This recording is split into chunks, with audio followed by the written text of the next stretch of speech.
Hello friends, எல்லோருக்கும் வணக்கம். Welcome to எங்க investor channel. Actually market updates பார்த்துருப்பீங்க. ஸோ டுடே மார்க்கெட் நெகட்டிவ் ட்ரெண்டில் தான் மூவ் ஆகுது.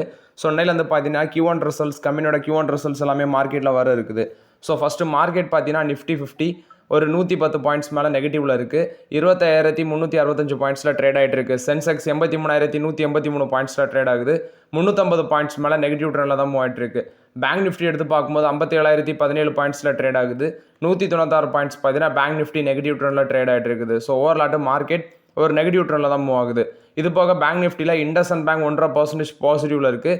ஆக்சிஸ் பேங்க் ஒரு ஃப்ளாட் பாசிட்டிவில் இருக்குது. HDFC Bank, AU Small Finance Bank, Kotak Mahindra Bank, State Bank of India, ICICI Bank, IDFC First Bank இதெல்லாமே ஒரு ஃப்ளாட் நெகட்டிவில் இருக்குது. Bank of Baroda, Punjab National Bank, Federal Bank, Canara Bank இதெல்லாமே 1-1.5% பார்த்தீங்கன்னா ஒரு நெகட்டிவ் ட்ரெண்டில் மூவ் ஆகிட்டு இருக்குது. ஸோ பேங்க் நிஃப்டியில் இண்டஸ்இண்ட் பேங்கும் ஆக்சிஸ் பேங்க் மட்டும் தான் ஒரு பாசிட்டிவ் ட்ரெண்டில் ட்ரேட் ஆகிட்டு இருக்குது. ஸோ இது பேங்க் நிஃப்டியை பொறுத்த வரைக்கும் அப்டேட்டு. ஃபஸ்ட்டு பார்த்தீங்கன்னா மதர்சன் சுமி ஒயரிங் இது போனஸ் இஷ்யூ பண்ணியிருந்தாங்க, அதை பற்றி கேட்டிருந்தீங்க. ஸோ ஆக்சுவலி நான் நேற்று எடுத்து பார்த்தேன். இன்றைக்கி மார்க்கெட்டில் ஒரு ஃப்ளாட் பாசிட்டிவ் ட்ரெண்டில் இருக்குது. 64.90 ட்ரேட் ஆகுது. 1:2 அந்த ரேஷியோவில் போனஸ் இஷ்யூ பண்ணுறாங்க. ஜூலை 18 பார்த்தீங்கன்னா ரெக்கார்ட் டேட். அந்த ஸ்டாக் பை பண்ணலாமானா வேல்யூஷன் கொஞ்சம் ஜாஸ்தியாக தான் இருக்குது. 4-7 டைம்ஸ் ஏர்னிங்ஸில் இருக்குது. நான் 70 ரூபாய்க்கு கன்சிடர் பண்ணேன். ஆக்சுவலி பார்த்தீங்கன்னா நானே ஒரு ஓவர் வேல்யூ டைமில் தான் கன்சிடர் பண்ணேன். அடுத்ததைக்கு இன்னொரு நெகட்டிவ் ட்ரெண்ட் போச்சு. நான் கன்சிடர் பண்ண லெவலில் இன்னும் தாண்டலை. ஸோ அதனால் ஃப்ரெஷ் என்ட்ரி இப்போதைக்கு எடுக்க வேண்டாங்கிறது என்னோட ஒப்பீனியன். 1:2 அந்த ரேஷியோவில் போனஸ்னால் அதாவது 2 எக்ஸிஸ்டிங் ஷேருக்கு ஒரு ஷேர் கிடைக்கும் அப்படின்னு சொல்கிறாங்க. ஸோ இது மதர்சன் சுமி வயரிங்கை பொறுத்த வரைக்கும் update. July 18 record date. July 21 அந்த போனஸுக்கான அலாட்மெண்ட்டு. ஜூலை 22 அது ட்ரேடிங்காக ஸ்டார்ட் ஆகும்னு சொல்கிறாங்க. இந்த மதர்சன் சுமி ஒயரிங்கிறது குளோபல் லீடர் இருக்கிறாங்க. ஒயர்னஸ் ஹார்னஸஸ் காம்போனன்ட்ஸு, அதர் எலக்ட்ரிக் ஒயர் இதில் பார்த்தீங்கன்னா குளோபல் லெவலில் லீடர்ஷிப் பொசிஷனில் இருக்கிறாங்க. மார்க்கெட் கேப்லேஷன் 29,000 கோடி இருக்குது. இதோட ஆல் டைம் ஹையே 77 ருபீஸ். இப்போ 64 ருபீஸில் ட்ரேட் ஆகிட்டு இருக்கு. பட் வேல்யூஷன் கொஞ்சம் ஜாஸ்தியாக தான் இருக்குது இந்த மதர்சன் சுமி ஒயரிங். ஆல்ரெடி வச்சுருந்தீங்கன்னா ஹோல்ட் பண்ணலாங்கிறது என்னோட ஒப்பீனியன். பட் ஃப்ரெஷ் என்ட்ரிக்கு இப்போதைக்கு சான்ஸ் இல்லை. நெக்ஸ்ட்டு மார்கன் ஸ்டான்லி இந்த பவர் ஃபினான்ஸ் கார்பரேஷன் REC லிமிடெடுக்கு ஒரு ஓவர் வெயிட் ரேட்டிங் கொடுக்குறாங்க. ஆக்சுவலி இந்த கவரேஜில் டார்கெட் ப்ரைஸ் பார்த்தீங்கன்னா பவர் ஃபினான்ஸ் கார்பரேஷனுக்கு 508 ரூபா சொல்கிறாங்க. அதே REC லிமிடெடுக்கு 485 ரூபா சொல்கிறாங்க. இன்றைக்கி பவர் ஃபினான்ஸ் கார்பரேஷன் 431 ரூபாவில் ட்ரேட் ஆகுது. 3.5% மேலே பாசிட்டிவில் இருக்குது. அதே மாதிரி REC லிமிடெட் 1.5% பாசிட்டிவில் இருக்குது. 397 ரூபாவில் ட்ரேட் ஆகிட்டு இருக்கு. ரெண்டுமே பார்த்தீங்கன்னா ஒரு சீப் லெவலில் இருக்குது. அப்பப்போ கொஞ்சம் நான் கன்சிடர் பண்ணிட்டு இருக்கிறேன். பெருசாக எக்ஸ்போஷர் எடுக்காமல் ஸ்லோவாக யூஸ் பண்ணிட்டு இருக்கிறேன். நெக்ஸ்ட்டு PC ஜுவல்லர்ஸ் ஆக்சுவலி இன்றைக்கி 19.40 வந்து இப்போ 18.76 ட்ரேட் ஆகிட்டு இருக்கு. இன்றைக்கி ஒரு நல்ல பெர்ஃபார்மன்ஸ் 4% வரைக்கும் பாசிட்டிவ் போச்சு. போர்ட் மீட்டிங் இன்றைக்கி வச்சிருக்காங்க. ப்ரிஃபரன்ஷியல் அலாட்மெண்ட் மூலம் மட்டும் ஃபண்ட் ரைஸ் பண்ணலாம் அப்படிங்கிற பேசிஸில் PC ஜுவல்லர்ஸ் இன்றைக்கி மார்க்கெட்டில் ஒரு நல்ல பெர்ஃபார்மன்ஸ் கொடுத்துச்சு. இப்போ வந்து 1.5% பாசிட்டிவ் ட்ரெண்டில் ட்ரேட் ஆகிட்டு இருக்குது. ஆக்சுவலி IDFC ஃபர்ஸ்ட் பேங்க் இன்றைக்கி இதுக்கான ரெக்கார்ட் டேட்டு அவங்களோட டிவிடெண்டுக்கான ரெக்கார்ட் டேட்டு. ஸோ 25 காசு டிவிடெண்ட் நினைக்கிறேன். 76.84 ட்ரேட் ஆகுது. ஆக்சுவலி 78.04 வரைக்கும் போச்சு. 78.04 வரைக்கும் போச்சு. இப்போ 76.83 ட்ரேட் ஆகிட்டு இருக்கு IDFC ஃபர்ஸ்ட் பேங்க். இது நம்ம ஆல்ரெடி கன்சிடர் பண்ணியிருக்கிறோம். இப்போதைக்கு வெயிட் பண்ணுங்கள். ஏகன் ஆப்பர்ச்சுனிட்டி வரும்போது டிஸ்கஸ் பண்ணலாம். இது மணப்புரம் ஃபினான்ஸ்லாம் இப்போதைக்கு வெயிட் பண்ணலாங்கிறது என்னோட opinion. Bharat Dynamics, Garden Rise Builders, HAL, other defence stocks எல்லாமே இன்றைக்கி 3% வரைக்கும் விழுந்துருந்துச்சு. ஸோ டிஃபென்ஸ் ஸ்டாக்ஸ் இன்றைக்கி விழுந்திருக்கு. டிஃபென்ஸ் இந்தியா இண்டெக்ஸ் அது வந்து பார்த்தீங்கன்னா 1.5% இன்றைக்கி மட்டுமே விழுந்திருக்குது. ஜியோ பாலிட்டிக்கல் டென்ஷன், அடுத்து வந்து குளோபல் லெவல் ஃபியூல் சென்டிமெண்ட், இந்த பேசிஸில் வந்து அனாலிஸ்ட்டும் நிறைய ஸ்டாக்கு வந்து டவுன்கிரேட் பண்ணியிருக்காங்க. நியூட்ரல் ரேட்டிங் கொடுத்துருக்காங்க. டார்கெட் ப்ரைஸை குறைச்சிருக்காங்க. அந்த பேசிஸில் இந்த பங்குகள் எல்லாமே விழுந்திருக்கு. ஆவரேஜாக பார்த்தீங்கன்னா ஃப்ளாட் நெகட்டிவ்ல வந்து 2%, 3% வரைக்கும் எல்லா டிஃபென்ஸ் ஸ்டாக்ஸுமே நெகட்டிவ் ட்ரெண்டில் தான் மார்க்கெட்டில் மூவ் ஆகிட்டு இருந்துச்சு. ஸோ இதில் பாரத் டைனமிக்ஸு, GRSE, HAL இதெல்லாம் 3% வரைக்கும் விழுந்துருந்துச்சு. இது போக பார்த்தீங்கன்னா data pattern, Zen Technologies, Cochin Shipyard, Hindustan Aeronautics, Solar Industries இதெல்லாமே 2% விழுந்துருந்துச்சு. மேசகான் டாக்ஷிபிளஸ், பராஸ் டிஃபென்ஸ், BEL இதெல்லாமே ஒரு 1% கீழே நெகட்டிவ் ட்ரெண்டில் இருந்துச்சு. இது டிஃபென்ஸ் ஸ்டாக்ஸை பொறுத்த வரைக்கும் அப்டேட்டு. நெக்ஸ்ட் பார்த்தீங்கன்னா வேதாந்தாவோட பேஸ் மெட்டல்ஸோட CEO இருந்த கிறிஸ் கிரிஃப்த் அவர் வந்து பார்த்தீங்கன்னா இப்போ வெளியே போகிறாரு. ஏன்னா நேற்று தான் ஒரு இந்த ஷார்ட் செல்லிங் குரூப்பாக இருக்கிற வைசர் ராய் அவங்க என்ன சொல்கிறாங்கன்னா வேதாந்தா குழுமத்தை வந்து ஒரு பான்சி ஸ்கீம் அப்படின்னு சொல்லி மென்ஷன் பண்ணி கிரிட்டிசிசம் பண்ணியிருந்தாங்க. இது எப்படின்னா இவங்க அதானி குழுமத்தை வந்து ஹிடன்பர்க் ரிப்போர்ட் எப்படி சொன்னாங்களோ அது மாதிரி இவங்களும் மென்ஷன் பண்ணியிருந்தாங்க. ஸோ அந்த பேசிஸில் இப்போ இவர் வந்து பார்த்தீங்கன்னா top executive position one of the Chris Griffith இவர் வந்து வேதாந்தாவில் வந்து 2023 ஜாயின் பண்ணியிருக்காரு. இப்போ இவர் வந்து பார்த்தீங்கன்னா எக்ஸிட் பண்ணிட்டு போகிறாரு. இது வேதாந்தா ரிசோர்ஸஸ் லிமிடெடில் வந்து அப்டேட்டு. நெக்ஸ்ட் பார்த்தீங்கன்னா டாடா மோட்டர்ஸ் வந்து மார்க்கெட்டில் ரைவல்ஸால் அவங்க வந்து அடி வாங்குறாங்க. ஃபார் எக்ஸாம்பிள் அவங்க டாப்பில் ஃபஸ்ட்டு வந்து பார்த்தீங்கன்னா இவி வெஹிக்கிள்ஸை மார்க்கெட்டில் கொண்டு வந்து மார்க்கெட் ஷேரை பிடிச்சதில் டாடா மோட்டர்ஸுக்கு தான் பெரிய பங்கு இருந்துச்சு. அந்த டைமில் தான் ஷேர் ப்ரைஸ் எல்லாமே 1200 வரைக்கும் போனாங்க. இப்போ ஒரு நெகட்டிவ் ட்ரெண்டில் தான் பெருசாக மூவ்மெண்ட்ஸ் இல்லாமல் அப்படியே இருக்குது. ஒரு 600 700 அந்த ரேஞ்சிலேயே மூவ் ஆகிட்டு இருக்குது. ஸோ ரைவல்ஸ்னு பார்த்தீங்கன்னா இவங்களுக்கு ஈவியில் பெருசாக இருக்கிறது. இப்போ மஹேந்திரா டஃப் கொடுக்குறாங்க. நெக்ஸ்ட் வந்து ஜேஎஸ்டபிள்யூட அந்த எம்ஜி மோட்டர்ஸ், அதாவது சைனாவை சேர்ந்த சேக் மோட்டர்ஸும் ஜேஎஸ்டபிள்யூ குரூப்பும் ஜாயின்ட் வெஞ்சர் வச்சு ரன் பண்ணுற கம்பெனி தான் எம்ஜி மோட்டர்ஸ். அவங்க 28% மார்க்கெட் ஷேர், அவங்களோட மார்க்கெட் ஷேரே பார்த்தீங்கன்னா 2025 டபுள் பண்ணியிருக்காங்க. மேலே மட்டுமே 3765 ஈவி வந்து விற்றுருக்காங்க. டாடா மோட்டர்ஸ் வந்து 586 ஈவி தான் விற்றுருக்காங்க. ஸோ ஆக்சுவலி டாடா மோட்டர்ஸ் வந்து பார்த்தீங்கன்னா அவங்களோட மார்க்கெட் ஷேர் வந்து ரொம்பவே குறைஞ்சிருக்குது. இப்போ டாடா மோட்டர்ஸோட market share 15 actually year on பேசிஸில் 15.90% குறைஞ்சிருக்கு. ஏன்னா 24ல் 69% இருந்தது, இப்போ 53% அந்த ரேஞ்சுக்கு வந்துடுச்சு. ஜேஎஸ்டபிள்யூ எம்ஜி மோட்டர்ஸுக்கு 13.70 இருந்தது, இப்போ 28.17% இன்க்ரீஸ் ஆயிருக்கு. மஹேந்திராக்கு 6.90% இருந்தது, இப்போ 7.73% இன்க்ரீஸ் ஆயிருக்கு. பிஒய்டிக்கு 2.20% இருந்தது, இப்போ 3.22% இன்க்ரீஸ் ஆயிருக்கு.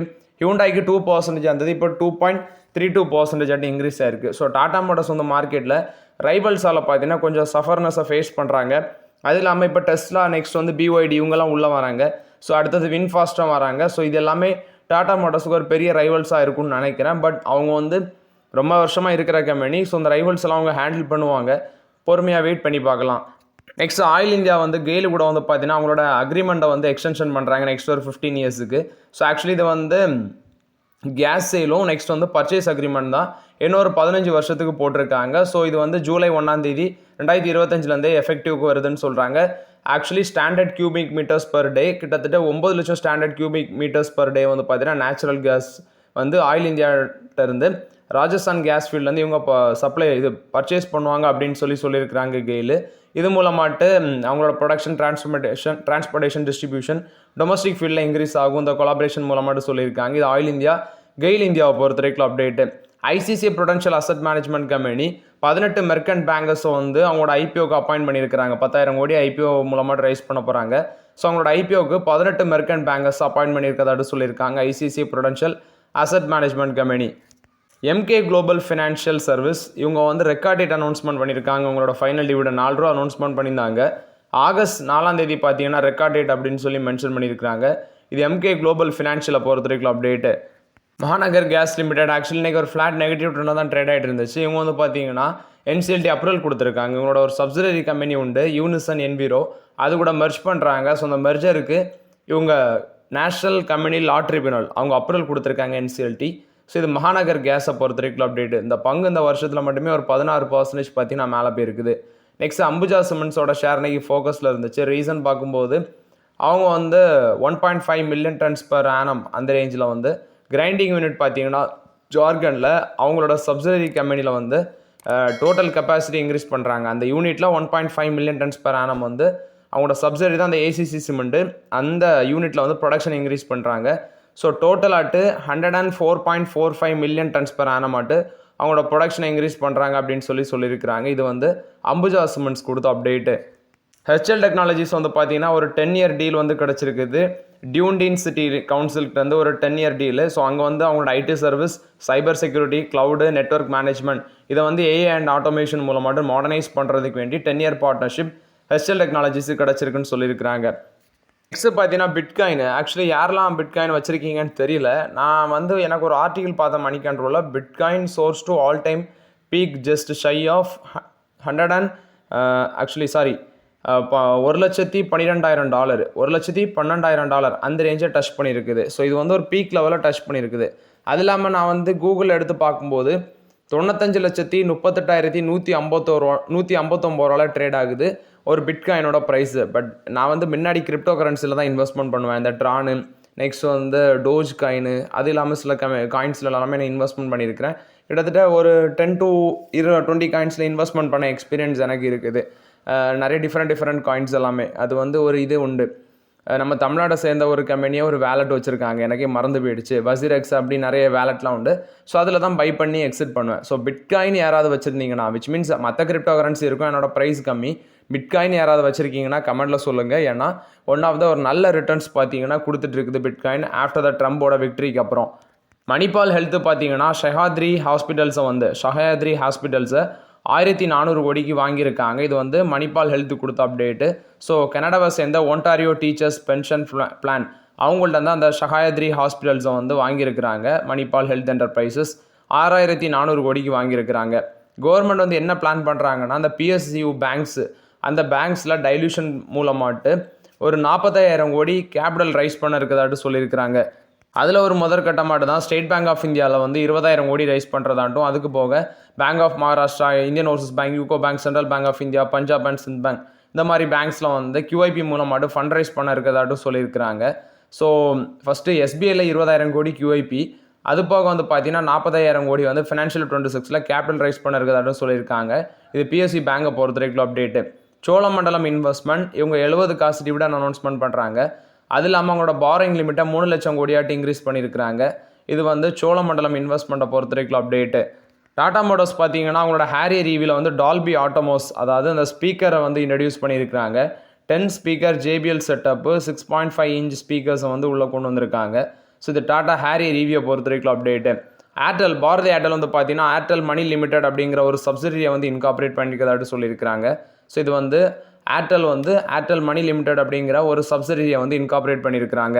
IRDA இவங்களுக்கு கவர்மெண்டோட அப்ரூவல் கிடச்சிருக்குது கேபிட்டல் கெயின் பாண்ட் மூலமாட்டு ஃபண்ட் ரைஸ் பண்ணுறதுக்கு.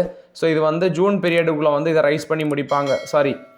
இது வந்து பார்த்தீங்கன்னா ஆஃப்டர் ஜூலை வந்து இதை ரைஸ் பண்ணுவாங்க அப்படின்னு சொல்லியிருக்கிறாங்க. இது IRDA கொடுத்த அப்டேட்டு. JSW குரூப் பார்த்தீங்கன்னா JSW MG மோட்டார்ஸ் இந்தியாவில் ஸ்டேக்கை இன்க்ரீஸ் பண்ணதாட்டு சொல்லியிருக்காங்க. ஏன்னா SAIC வந்து இந்தியன் மார்க்கெட்லேருந்து எக்ஸிட் பண்ணுறதாட்டும் ஒரு அப்டேட் கொடுத்துருக்காங்க. ஸோ அதனால் JSW குரூப் வந்து அதில் ஸ்டேக் இன்க்ரீஸ் பண்ணதாட்டும் சொல்லியிருக்காங்க. இப்போ ஹெக்டார் SUV, வின்சார் EVலாம் நம்ம மார்க்கெட்டில் ஒன் ஆஃப் த நல்ல ஒரு வரவேற்பு இருக்குது. இப்போ JSW MG வந்து 51:49 பேசிஸில் தான் JSW குரூப் 51%, அந்த SAIC மோட்டார்ஸ் 49% வச்சுருக்காங்க. இதில் வந்து JSW மட்டும் பார்த்தீங்கன்னா 35%, அதாவது JSW மட்டும் 35% வந்து ஓன் பண்ணுறதாட்டும், இந்தியன் ஃபினான்ஷியல் இன்ஸ்டியூஷன் 8%, MG மோட்டார்ஸோட India dealers 3%, JSW MG Indian employees ஒரு 5%, ரிமைனிங் 49% வந்து SAIC மோட்டார்ஸ் வந்து ஓன் பண்ணுறதாட்டும் சொல்லியிருக்கிறாங்க. ஸோ இப்போ இவங்க SAIC மோட்டார்ஸ் எக்ஸிட் பண்ணுறதுனால இவங்க JSW குரூப் வந்து அதில் ஸ்டேக் இன்க்ரீஸ் பண்ணதாட்டு சொல்லியிருக்கிறாங்க. பட் இந்த ஜாயின்ட் வெஞ்சர் வந்து 51:49 அந்த ரேஷியோவில் தான் இந்த பிஸ்னஸ் ரன் ஆகிட்டு இருக்கு. இது JSW MG மோட்டார்ஸை பொறுத்த வரைக்கும் அப்டேட்டு. நெக்ஸ்ட்டு பார்த்தீங்கன்னா அந்த clients, for example brokerages apps எல்லாமே இருக்குது. அந்த பிஸ்னஸ் பண்ணுற அந்த ப்ரோக்கரேஜஸ் வந்து அவங்களோட கிளைண்ட்ஸ் வந்து நிறைய ட்ராப் ஆகிருக்காங்க மார்ச் குவார்ட்டரையும் ஜூன் குவார்ட்டரையும் கம்பேர் பண்ணும்போது. இது எப்படி போயிருக்குன்னா, குரோக்கு வந்து பார்த்தீங்கன்னா 3.41% கிளைண்ட் ட்ராப் ஆகிருக்குது. அதே மாதிரி ஜிரோதாக்கு 3.04% கிளைண்ட் ட்ராப் ஆகிருக்கு. ஏஞ்சல் ஒனுக்கு 2.58%, அப்ஸ்டாக்ஸுக்கு வந்து 1.76% வந்து கிளைண்ட்ஸ் வந்து ட்ராப் ஆகிருக்கு அப்படின்னு சொல்லி மென்ஷன் பண்ணியிருக்கிறாங்க. ஆக்சுவலி க்ரோ அண்ட் ஜிரோதா இவங்க 2 பேருமே சேர்ந்து பார்த்தீங்கன்னா 11 lakh ஆக்டிவ் இன்வெஸ்டர்ஸ் வந்து இந்த ஃபர்ஸ்ட் ஆஃப் 25 வந்து லாஸ் பண்ணியிருக்கிறதாட்டு சொல்லியிருக்கிறாங்க. க்ரோ மட்டும் 6 lakh ஆக்டிவ் இன்வெஸ்டர்ஸ் ஜான்வரி 2025 வந்து லாஸ் பண்ணியிருக்காங்க. ஜிரோதா மட்டும் 5.5 lakh ஆக்டிவ் இன்வெஸ்டர்ஸ் வந்து ஃபர்ஸ்ட் ஆஃபில் வந்து லாஸ் பண்ணியிருக்கிறதாட்டு சொல்லியிருக்கிறாங்க. தேர்ட் லார்ஜஸ்ட் ப்ரோக்கராக இருக்கிற Angel One 4.5 lakh active investors loss பண்ணியிருக்காங்க. அப்ஸ்டாக் 3 லட்சம் 3 lakh ஆக்டிவ் இன்வெஸ்டர்ஸ் லாஸ் பண்ணியிருக்காங்க. இதுக்கு எல்லாமே ரீசனாக அவங்க மென்ஷன் பண்ணுறது F1O வந்து ஸ்ட்ரிக்டராக இருக்குனது அப்படின்னு சொல்லி சொல்கிறாங்க. ஆனால் அது ரீசன் இல்லை. கண்டிப்பாக கையில் காசு இருந்தாச்சுன்னா கண்டிப்பாக இப்போ இருக்க ஜென்ரேஷன் வந்து பார்த்தீங்கன்னா ஏதாவது ஒரு இன்வெஸ்ட்மெண்ட்டை தான் ஃபோக்கஸ் பண்ணுறாங்க. பட் மக்கள் கையில் வந்து பணப்புழக்கம் குறைதது தான் ஒரு முக்கிய காரணமாட்டு நான் பார்க்குறேன். F1O ஸ்ட்ரிக்டர் பண்ணதுனாலலாம் அங்கே ஒன்று F1O ட்ரேடிங் காசு இருந்தால் அவன் ட்ரேடிங் பண்ணுறதான் செய்கிறான். ஆனால் மேபி மக்கள்கிட்ட வந்து பார்த்தீங்கன்னா வாங்கும் சக்தி குறையுது தான் இதுக்கு ஒரு முக்கிய காரணமாட்டு நான் பார்க்குறேன். நெக்ஸ்ட் இன்றைக்கி டெரிவேட்டிவ் மார்க்கெட் எடுத்து பார்த்தா மெட்டல், ஃபினான்ஸு, PSE இதெல்லாமே பாசிட்டிவில் இருக்குது. Reality, auto, energy, pharma, cement, infra, consumer, banking, PSU bank, service, technology இதெல்லாமே நெகட்டிவில் இருக்குது. டெக்னாலஜி நெகட்டிவில் போகிறதுக்கு இன்றைக்கி TCSோட ரிசல்ட்ஸ் வருது, டாடா எலிக்ஸோட ரிசல்ட்ஸ் வருது. இது போக ஃபினான்ஸ் செக்டரில் வந்து IRDAவோட ரிசல்ட்ஸ் வருது. TCS இன்றைக்கி ஒரு ஃப்ளாட் நெகட்டிவில் தான் ட்ரேட் ஆகிட்டு இருக்காங்க. IT ஸ்டாக்ஸே ஓவரால் பார்த்தீங்கன்னா ஒரு நெகட்டிவ் ட்ரெண்டில் தான் மூவ்மெண்ட் இருக்குது. ஸோ என்ன மாதிரி ரிசல்ட்ஸ் வருதுன்னு வெயிட் பண்ணி பார்க்கலாம். இது போக ஃபார்மாவை ஃபோக்கஸ் பண்ண அந்த ட்ரம்போட டேரிஃப் த்ரெட்டு ஃபார்மாவும் பார்த்தீங்கன்னா இவங்க கிளன்மார்க் ஃபார்மா மட்டும் ஒரு 3.5% பாசிட்டிவ் வந்தாங்க. ரெட்டிஸ் ஒரு flat positive. Remaining other stocks எல்லாமே 1% to ஃப்ளாட் நெகட்டிவ் அந்த ரேஞ்சில் தான் ட்ரேட் ஆகிட்டு இருக்கு. ஸோ ஓகே ஃப்ரெண்ட்ஸ், ஆக்சுவலி இந்த வீடியோவில் சில இம்பார்ட்டன்ட் அப்டேட்ஸ் எல்லாமே டிஸ்கஸ் பண்ணோம். அந்த வீடியோ உங்களுக்கு பயனுள்ளதாக இருந்துச்சுன்னா லைக் பண்ணுங்கள், சப்ஸ்கிரைப் பண்ணுங்கள், கமெண்ட் பண்ணுங்கள். Okay friends, thank you.